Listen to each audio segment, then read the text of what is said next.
Hello, ladies and gentlemen. Welcome back to the backstory. Now, ladies and gentlemen, there is something that happened yesterday in Kakamega County during the burial ceremony for Malava MP Malulu Injendi. And this thing is related to what will happen in 2027 between the Central Kenya and Luhya Nation. Now, since the former deputy president was impeached, that is Rigathi Gachagua, President Ruto has lost ground in Central Kenya. That is a fact. And heading to 2027, President William Ruto is looking for a region that will kind of replace the votes that he got in Central Kenya. And one of the regions that he's been looking at is Western Kenya. So some of the Western Kenya's elected leaders have been playing hard to get because of the grievances that they are feeling on the ground. So yesterday during that burial, the Kakamega County Senator Boni Khalwale talked of something that I want you guys to listen to. And then later we'll listen to how the president reacted to the same. Mr. President, I know the political culture of the Republic of Kenya under the new constitution. Na ningependa nikutulize, nisaidie hiyo culture, marafiki zako na wapinzani wako. The political culture of Kenya from 1992 is that a president serves for 10 years, and I don't believe kwamba it is going to be any different in 2027. You'll be re-elected. And Your Excellency, kwa sababu I'm speaking from a point of knowledge, I beg you, Your Excellency, vitu viwili tu. 2027, Your Excellency, in keeping with the political culture of Kenya, is not going to be easy. It's going to be tough. You are going to require men who can take a blow and still say, bring it on.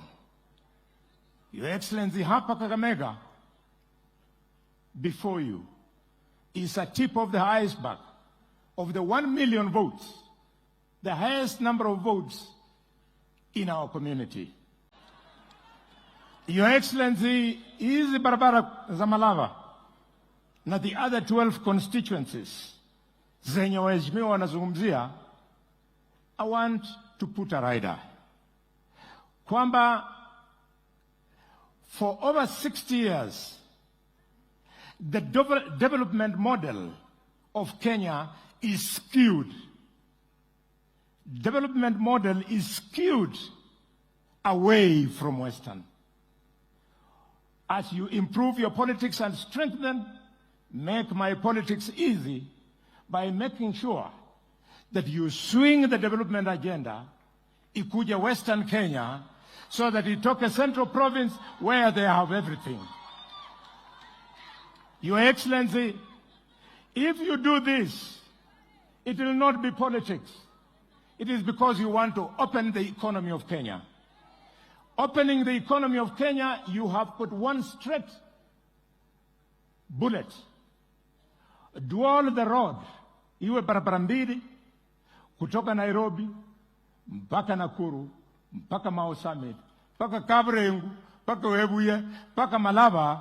The economy of Kenya is going to open in a manner that all Kenyans are going to be happy. Now, ladies and gentlemen, that is Boni Khalwale, the senator for Kakamega County. Remember, Boni Khalwale is a very senior member of UDA. I think he's the majority leader in the Senate. And for Boni Khalwale to make such a statement, it means that it is something that has been discussed among the members of parliament from Western Kenya, and it was like a rallying call by assuring the president that if we are to elect you in 2027, if we are to vote for you en masse in 2027, then you have to like prioritize development in Western Kenya.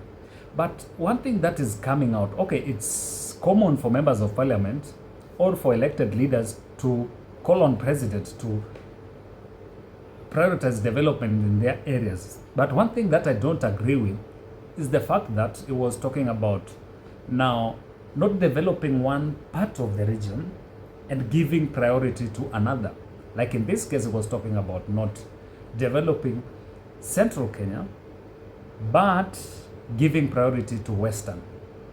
You know, for a political leader who is a national leader, who is a majority leader in parliament, I would not expect that to come from him. And then in that platform, there were other leaders from other regions, senior leaders from UDA. No one commented or no one reprimanded Boni Khalwale for making such a statement. All of them kept mum. Even the president himself never reprimanded Boni Khalwale, because I would expect the president to like say, okay, I'm the president of Kenya, I'm the symbol of national unity. Now, we want to look at the net effect of this, because had the president talked against it, then someone would see some kind of balance. But the fact that he did not talk against it means that he's also pro that statement. This statement can dent him politically, because Western is a very tricky kind of region for all politicians. The only person who has been able to garner over 60% votes from Western Kenya is Raila Odinga, and that was in 2007. After that, no political leader or candidate has been able to garner over 60% votes from Western Kenya.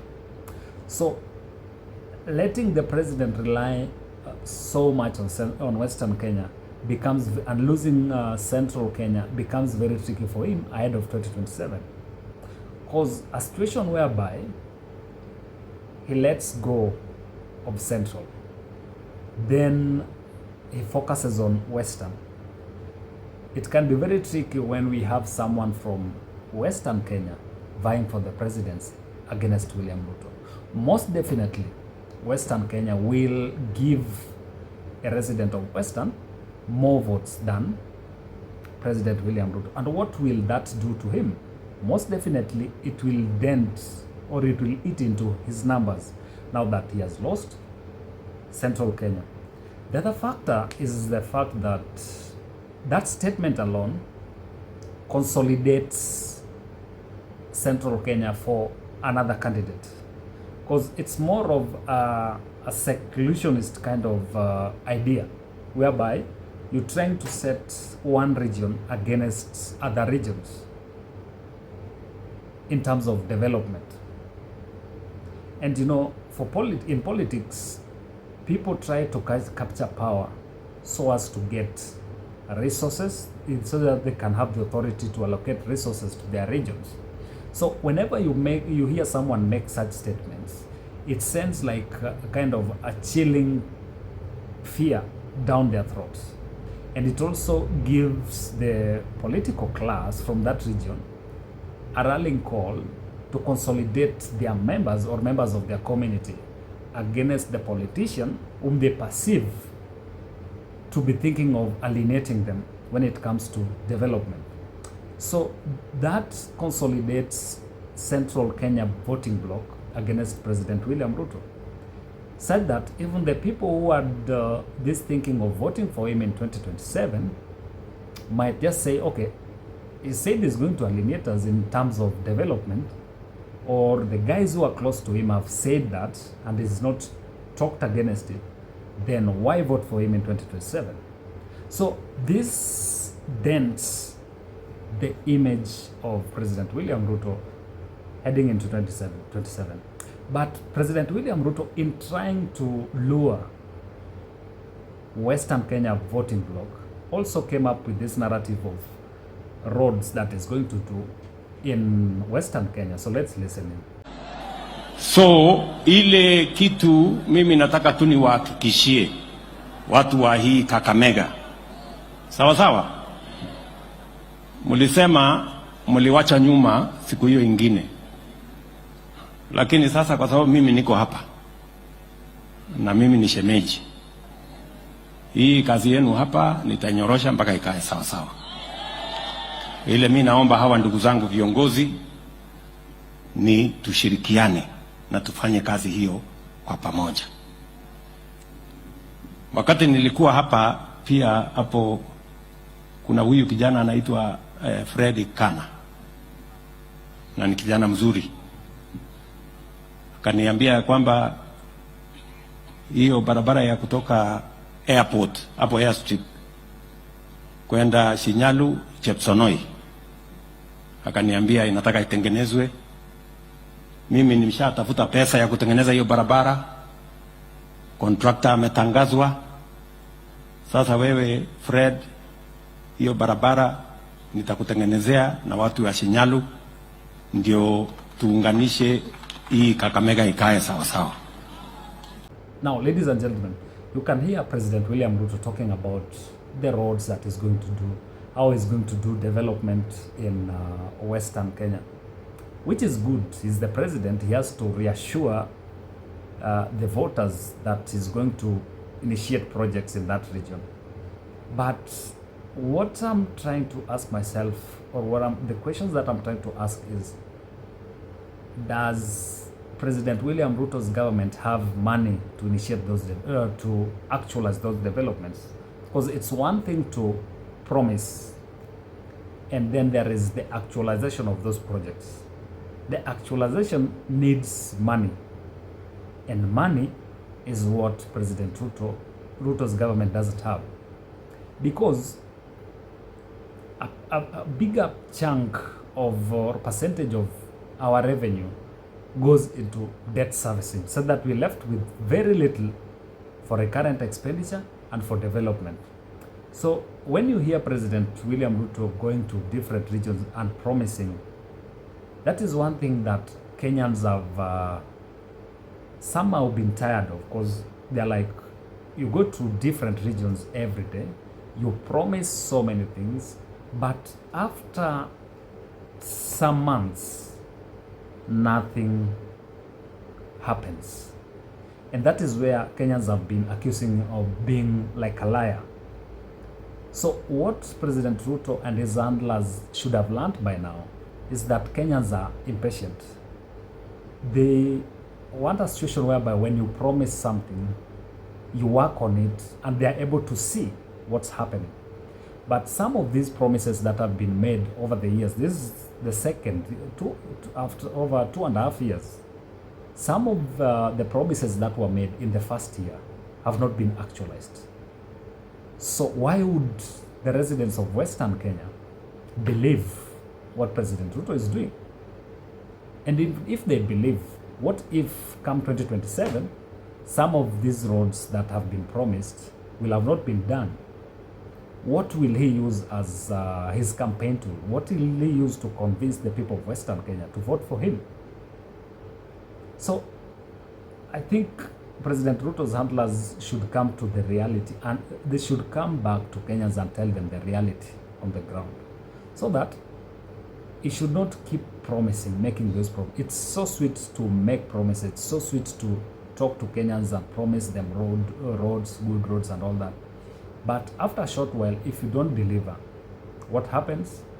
You'll still be looked at as a liar. And that is now where Kenyans get worked up.